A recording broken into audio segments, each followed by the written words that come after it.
Hey, what is up guys? Bo HD here from PhoneDoc.com. Hope you guys are doing well. Now in less than a few weeks, Samsung will formally unveil the new Samsung Galaxy Note 10, the successor to the Galaxy Note 9 we saw last year.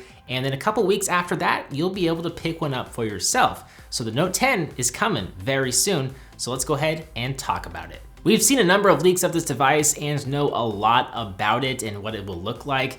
And there are several rumors out there from reputable sources that'll help us kind of fill in the missing pieces. First of all, a YouTube channel called Tech Talk TV picked up leaked images from an Instagram account that shows the Note 10 with a single central punch hole cutout on the front display, housing a selfie camera, no visible speaker, and a vertically aligned triple rear camera setup. Compared to the Note 9, the Note 10 looks to shave off more of the top and bottom bezels, so much so that there's no external call speaker. What this indicates is a possible sound conducting screen or bone conduction technology to actually help you make calls and listen to what the other person on the other line is saying. It also suggests that there won't be dual stereo speakers, which really makes me sad. I love the look of an all-display, front smartphone, but I think functionally the phone could benefit from a small sliver of bezel at the top and even the bottom to support dual front-facing stereo speakers.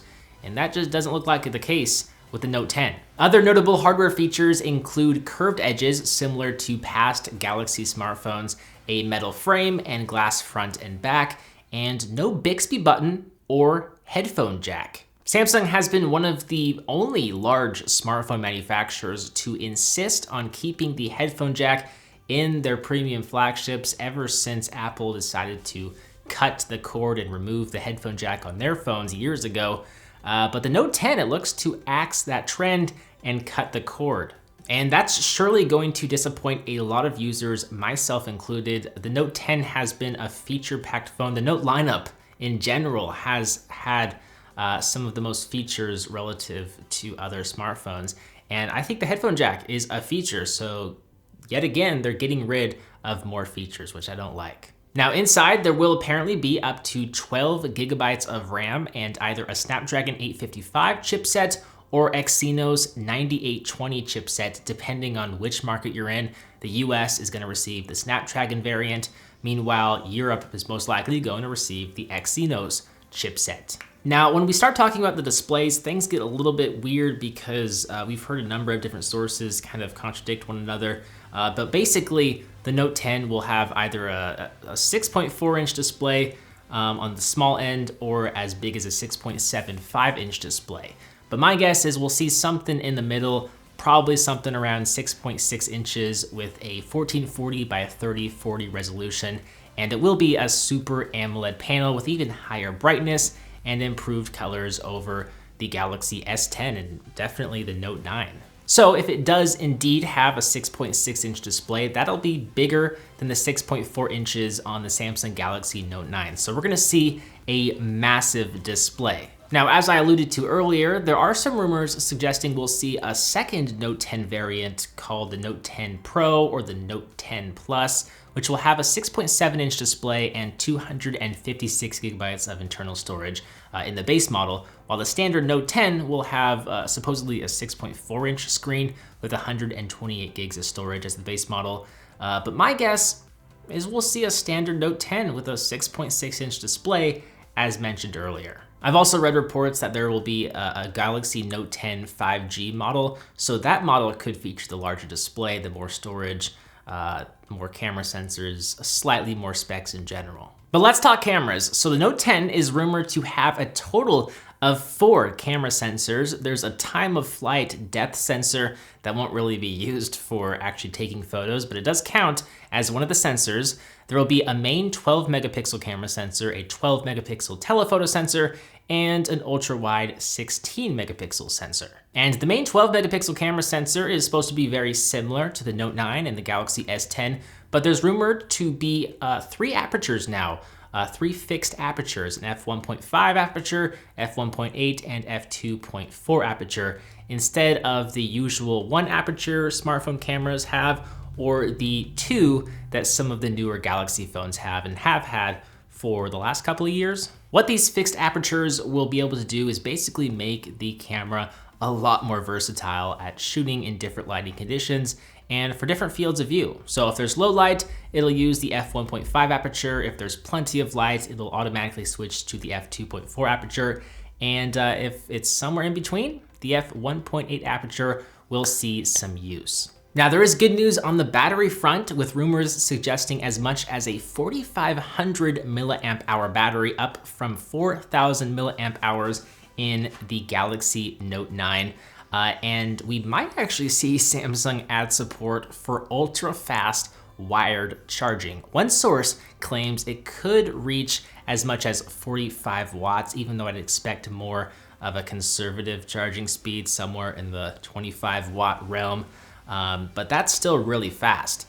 For comparison, the OnePlus 7 Pro, it uses a 30 watt fast charger and it charges ridiculously fast. So 45 watts would be insane. Really anything is better than the 15 watt charging speed, which is the current standard for Galaxy phones. Yeah, that's been like that for years. So I'm really excited for that. Oh, and of course, we will see wireless charging. We're likely to see the 10 watt wireless charging speed supported in the Note 10. Now, of course, there will be an S Pen that will be packed inside the Note 10.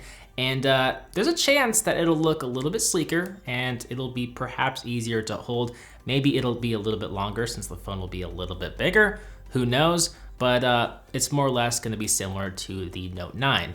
And the functionality should remain mostly the same, though Samsung always seems to find new ways to take advantage of it.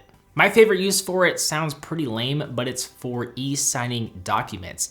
It's just so convenient for me to sign a document with the pen that's inside the phone and just sign the document on the phone and send it back to someone via email without needing to print off a paper, sign it with an old-fashioned pen, scan it, and send it back that way. This just saves me so much time. It's a basic feature of the S Pen. It's been there since basically day one. That feature has been supported since day one, but it's one of the main reasons why I like the Note lineup. So as a recap, we should see the Samsung Galaxy Note 10 and possibly the Note 10 Pro or the Note 10 Plus, whatever they decide to call it, unveiled on August 7th, with units shipping a couple of weeks later. Now, back in the day, the Note phone used to offer the most specs and features of really any phone on the market. It was really the jack of all trades, but you had to pay a premium for it.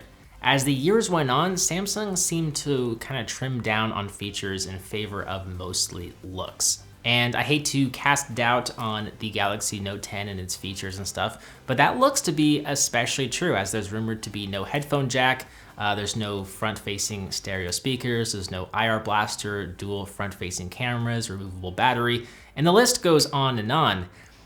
Even with those features cut or removed, the phone will still be one of the most expensive smartphones Samsung offers, starting at about $1,000 for the base 128 or 256 gig models. Now, there's a lot to love about the Note 10, especially if you're a big screen junkie, someone who values a massive display or one of the best display panels on the market that will likely be the very best display for the remainder of 2019 and into 2020, probably until Samsung unveils the Galaxy S11, then you're really gonna like the Note 10.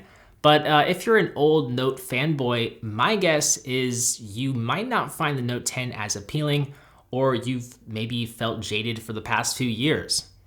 Either way, those are my thoughts. I look forward to getting my hands on a unit as soon as possible to put it through its paces and just see how it stacks up to the competition and the past Note phones. But I'm curious to hear your thoughts on the Note 10 and the Note lineup. Do you feel like the Note lineup has lost some of its appeal? Curious to hear your thoughts in a comment down below. As always, I'm BoHD from PhoneDog.com. Hope you enjoyed this video. Thank you for watching, and I will see you right back here in the next one. See ya. And if there's something somewhere in between, different lighting, you know, like there's some light, not totally, I don't know.